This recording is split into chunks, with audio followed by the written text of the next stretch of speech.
para sa aking bansa. Lalo na sa unlaran nito sa komersiyo, medisina, edukasyon at agrikultura. Ngunit sa pangarap na ito, kailangan ko rin ang aking kapwa mga Pilipino.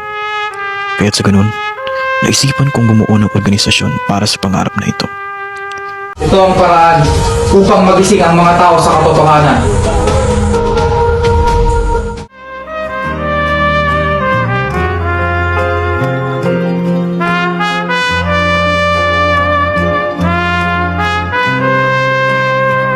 Ang kaalaman ang siyang ating pinakadakilang armas. Hindi ko papayagan ang anumang kilos laban sa pamahalaan.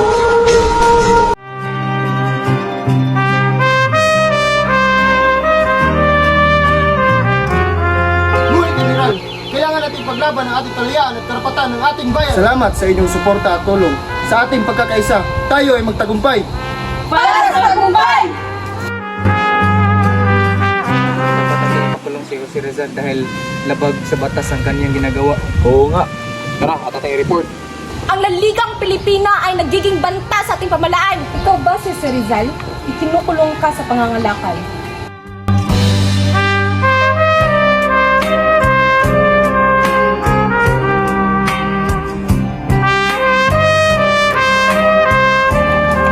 Ano na naman ang mga paratang sa akin? Ngunit ako ay tagapagtanggol lamang ng ating bayan. Huwag kang gagalaw, ikaw ay nakakulong sa krimen laban sa Estado. Hindi ako kriminal.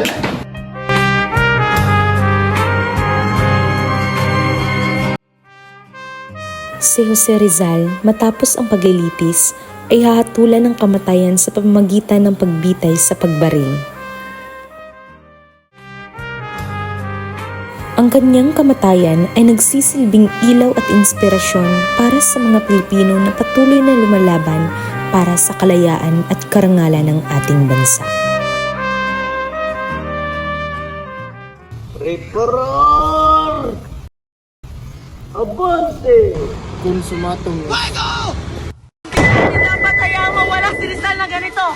Dapat natin siya ipaglaban ang kanyang mga pinaglalaban. Bayan ko'y tanging ikaw, Pilipinas nais kong mag-aral at matutunan ang mga batas, kultura at gobyerno sa Europa at nang matulungan ko ang ating kababayan. Salamat sa inyong suporta at tulong.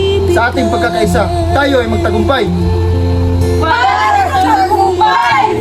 Ito, gusto kong makita mo Katampanan na lagi kang paglingkuran, ang laya mo'y babantayan, Pilipinas kong hirang.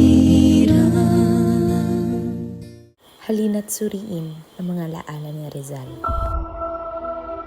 Ang katapangan ni Rizal sa harap ng pang-aapi ay tumatagos pa rin hanggang sa ngayon. Ang kanyang pakikipaglaban para sa kalayaan sa pagsasalita at katarungang panlipunan ay patuloy nagbibigay inspirasyon sa mga naglakas loob na hamunin ang kawalang katarungan.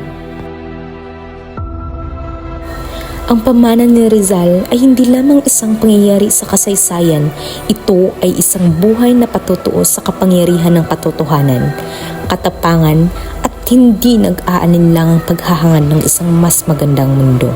Ang kanyang mga salita ay patuloy na tumutunog na nagpapaalala sa atin ng kahalagahan ng pakikipaglaban para sa tama, kahit nasa harap ng napakalaking mga hadlang.